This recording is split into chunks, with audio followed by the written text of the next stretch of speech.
Hello everyone, कैसे हैं आप सभी। आज हम मैथ्स का प्रैक्टिस सेट सॉल्व करने वाले हैं जिसका क्वेश्चन नंबर 1 है। एक परीक्षा में राजेश, राकेश और रमेश द्वारा प्राप्त अंकों का अनुपात 2:4:9 है। यदि राजेश ने परीक्षा में 30 अंक प्राप्त किए हैं तो राकेश और रमेश द्वारा प्राप्त अंक क्या है। तो हमें रेशो दे रखा है राजेश, राकेश एंड रमेश का, जो है 2:4:9। तो हम इसको मान लेते हैं 2x, 4x and 9x। Rajesh के नंबर हैं 30, जो कि 2x की वैल्यू है रेशो में।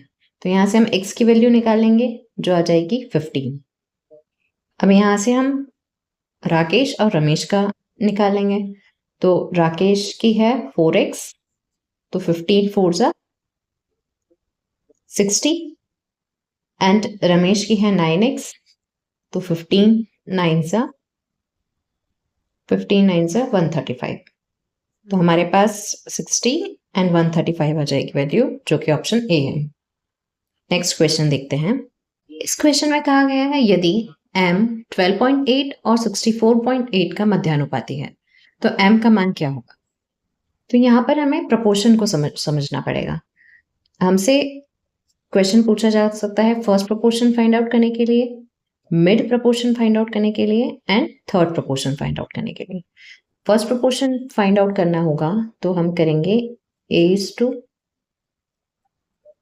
मैं आपको वो तरीका बता रही हूँ जिससे आपको फॉर्मूला याद नहीं रखना पड़ेगा। तो ये हमारी वैल्यूज गिवन है।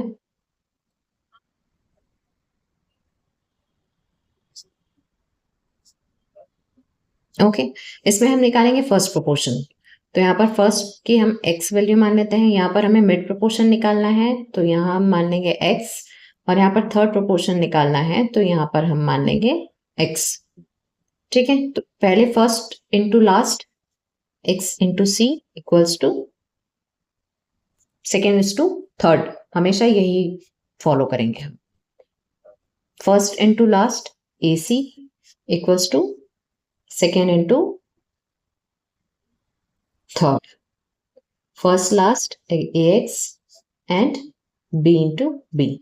यहां से हमको x की वैल्यू फाइंड आउट करनी है तो ये हो जाएगा b²/c।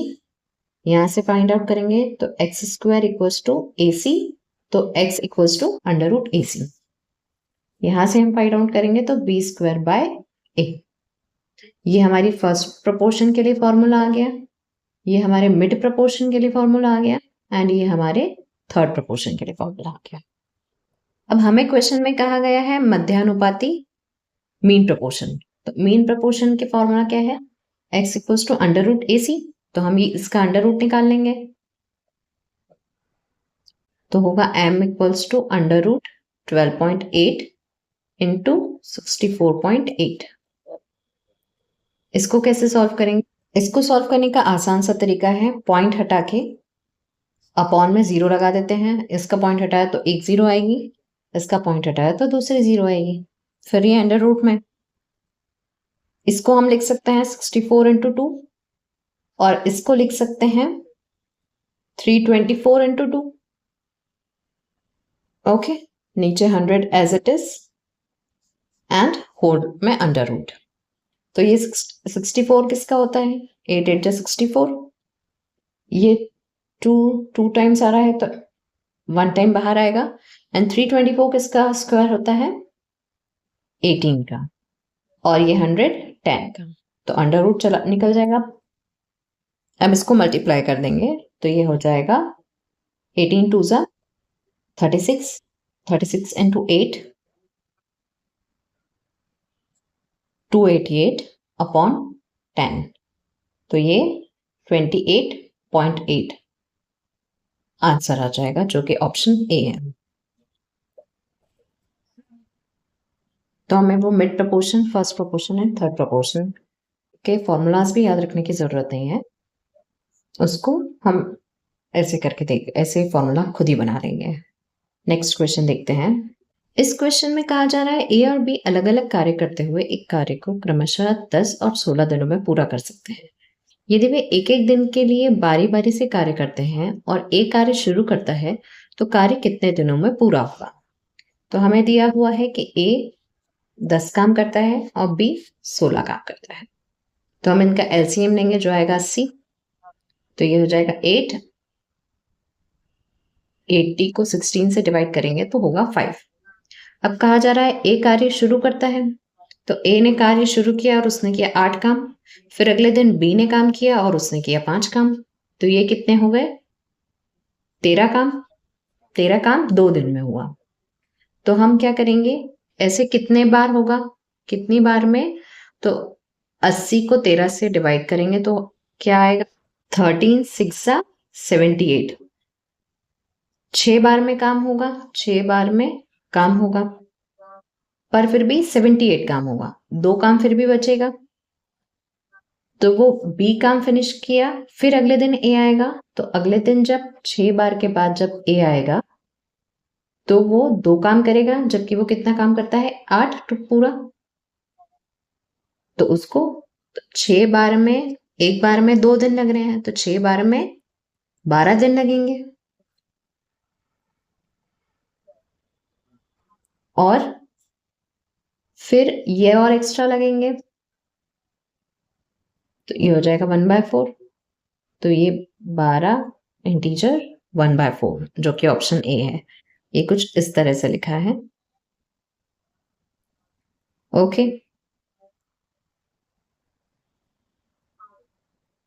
आई होप आप सबको समझ आया होगा। नेक्स्ट क्वेश्चन देखते हैं। और अगर समझ नहीं आया है तो हम एक दिन एक लेक्चर इस पैटर्न के क्वेश्चन सॉल्व करने के लिए भी रख सकते हैं। आप कमेंट सेक्शन में मुझे बताइएगा। इस क्वेश्चन में कहा जा रहा है यदि दो समरूप त्रिभुजों के क्षेत्रफल का अनुपात 25:16 है तो दोनों त्रिभुजों के भुजाओं का संगत भुजाओं का अनुपात क्या होगा।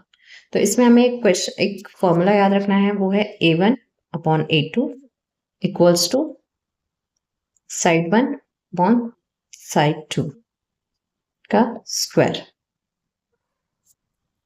अब हमें एरिया दिया हुआ है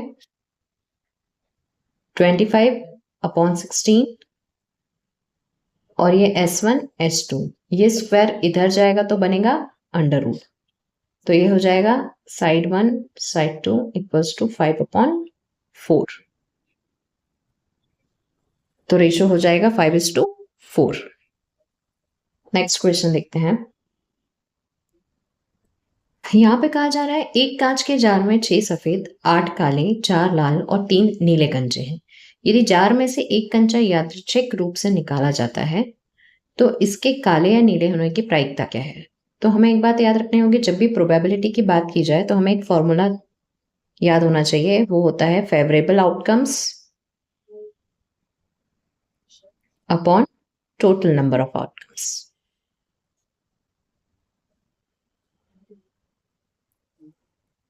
तो इसे हम क्या करेंगे, टोटल नंबर ऑफ आउटकम्स क्या क्या हो सकते हैं हमारे? 6 वाइट भी हो सकती हैं, 8 ब्लैक भी हो सकती हैं, 4 रेड भी हो सकती हैं एंड 3 ब्लू भी हो सकती हैं। तो ये कितनी हो जाएंगी टोटल? तो ये टोटल हो जाएंगे 21। ये हो जाएंगे टोटल नंबर ऑफ आउटकम्स। अब फेवरेबल आउटकम्स कैसे निकालेंगे? हमें निकालनी है काली और नीली। तो काली, ब्लैक एंड ब्लू। तो 8 ब्लैक एंड 3 ब्लू को हम ऐड करेंगे तो ये हो जाएंगे 11। तो हमारा फेवरेबल आउटकम्स हो गए 11 and total number of outcomes हो गए 21। और यही हमारा आंसर है, ऑप्शन ए। नेक्स्ट क्वेश्चन देखते हैं। देव और तेज ने क्रमशः YouTube वीडियो या लाइव देव और तेज ने क्रमशः 24,000 देव और तेज ने क्रमशः 2450 और 1960 का निवेश करके एक व्यवसाय शुरू किया। यदि अर्जित लाभ में देव का हिस्सा 270 रुपए है तो उनके द्वारा अर्जित कुल लाभ ज्ञात कीजिए। देव ने 2450 12 महीने के लिए निवेश किया और तेज ने 1960 12 महीने के लिए निवेश किया। तो ये 12 से 12 कट जाएंगे, 0 से 0। अब हमारा रेशो हो गया दोनों 49 से डिवाइड हो जाएंगे, तो ये हो जाएगा 49 5 जा 245 और 49 4 जा 196। तो ये इनका रेशो हो गया। अब वो कह रहा है अर्जित लाभ देव का 270 रुपए है। तो ये देव है, ये तेज है, तो देव का अर्जित लाभ है 270, जो कि देव का रेशो 5 है, और हमें निकालना है कुल लाभ। तो कुल लाभ हो गया 5 + 4, जो कि हो जाएगा 9। तो इसको 9 से इंटू, अगर हमसे पूछ लेते तेज का लाभ तो हम यहाँ पे 4 से इंटू करते, बट हमसे पूछ रहा है कुल लाभ, तो हम 9 से इंटू करेंगे। तो ये आ जाएगा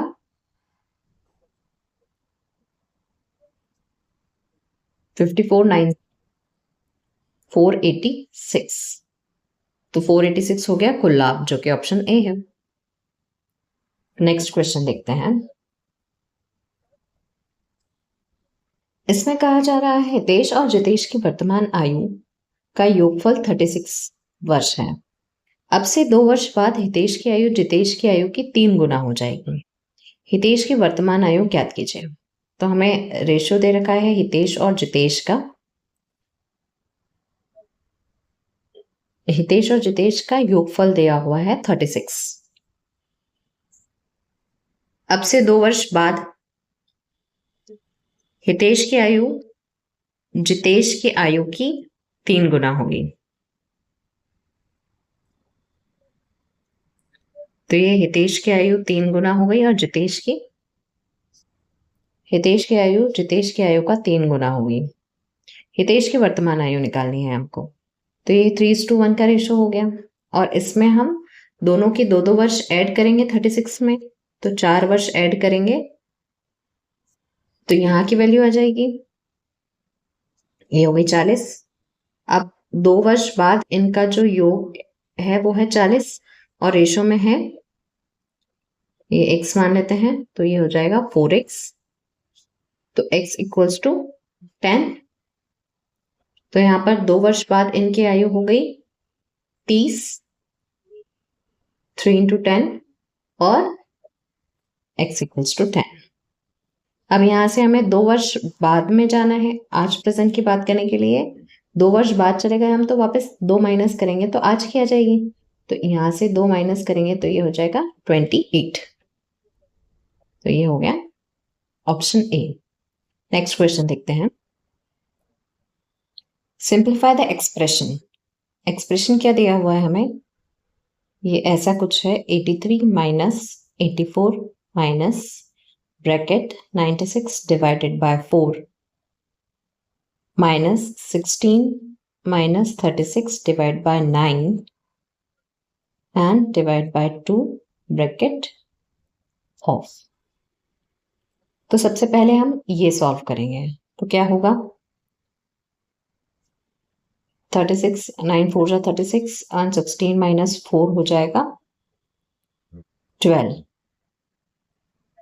तो नेक्स्ट स्टेप वापस फॉर्म करते हैं, 83 - 84 96 divide by 4 minus 12 divide by 2। तो यहाँ पर हो जाएगा, इन दोनों को डिवाइड करेंगे, इन दोनों को डिवाइड करेंगे, तो 83 - 84 माइनस ये हो जाएगा 24, और ये हो जाएगा 6। अब नेक्स्ट स्टेप में इन दोनों को माइनस करेंगे, तो ये हो जाएगा 83 - 84, ये दोनों को माइनस करेंगे तो हो जाएगा 18। नेक्स्ट में हम इनको सॉल्व करेंगे, तो 83 माइनस, तो ये इसको 84 - 18 इक्वल्स टू 66। अब 83 - 66 इक्वल्स टू 17। तो हमारा option A is correct. Okay, सबसे पहले ये ब्रैकेट सॉल्व करते हैं। बॉड मास तो आप सबको पता ही होगा, हम पहले भी क्वेश्चन कर चुके हैं इसका। ब्रैकेट, तो सबसे पहले हमने ब्रैकेट सॉल्व कर लिया।